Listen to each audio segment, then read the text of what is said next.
नमस्कार दोस्तों, मेरा नाम है अमित मौर्य। आज मैं आपको सुनाऊंगा सबसे बड़ा मूर्ख कौन।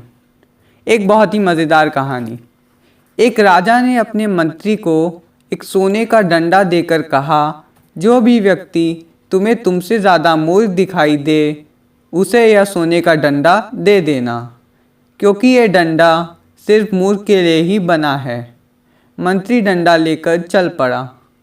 बहुत तलाश करने के बाद उसे एक ऐसा मूर्ख व्यक्ति दिखाई पड़ा जो उससे भी ज़्यादा मूर्ख था, और उस मंत्री ने वो सोने का डंडा उसे देकर कहा कि यदि तुम्हें कोई अपने से भी ज़्यादा मूर्ख व्यक्ति मिले तो उसे यह डंडा दे देना।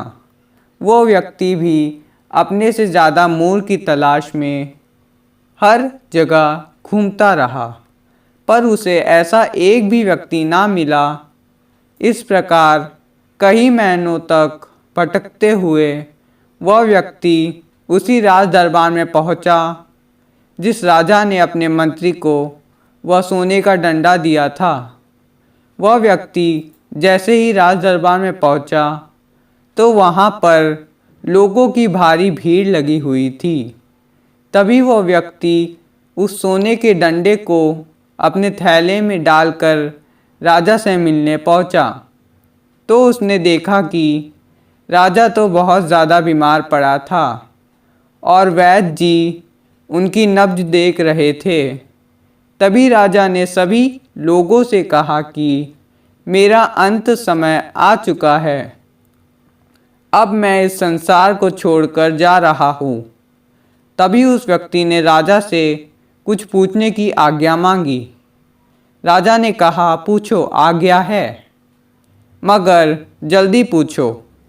फिर उस व्यक्ति ने पूछा कि महाराज, आपकी सेना, हाथी, घोड़े और जो राज्य अपने कई राजाओं और लोगों को मारकर जीता है, वह उन राज्यों से जीता हुआ सोना, चांदी, हीरे, मोती, इन सब का क्या होगा। तभी राजा की आंखों में आंसू आ गए और कहा कि ये सब अब मेरे किसी काम के नहीं, ये सब यहीं रहेंगे। तभी उसी वक्त वो व्यक्ति अपने थैले में से वो सोने का डंडा निकालकर राजा को देते हुए कहता है कि महाराज, संभालिए, इस सोने के डंडे को इसका असली हकदार मिल गया, क्योंकि मुझसे कहा गया था कि ये सोने का डंडा उस व्यक्ति को देना जो मुझसे ज़्यादा मूर्ख हो। लेकिन मुझे यह कहने में कोई डर नहीं कि महाराज, आपसे ज़्यादा कोई और मूर्ख हो ही नहीं सकता, क्योंकि जब आपको पता था कि ये सोना, चांदी, हीरे, मोती और इतने बड़े बड़े राजाओं को आप मरने के बाद ऊपर भगवान के पास नहीं ले जा सकते, तो फिर आपने इतने लोगों को क्यों मारा? क्यों अपना पूरा जीवन दूसरे राज्यों को लूटने में बिता दिया? क्या मिला आपको ये सब हासिल करके? इसलिए मेरे हिसाब से महाराज, पूरी दुनिया में आपसे बड़ा मूर्ख कोई हो ही नहीं सकता। इसीलिए मैं आपसे माफ़ी चाहूँगा, लेकिन ये डंडा आप ही रखिए। यह कहकर वहाँ से वो व्यक्ति चला जाता है। तभी राजा अपने डंडे को देखकर रोने लगता है।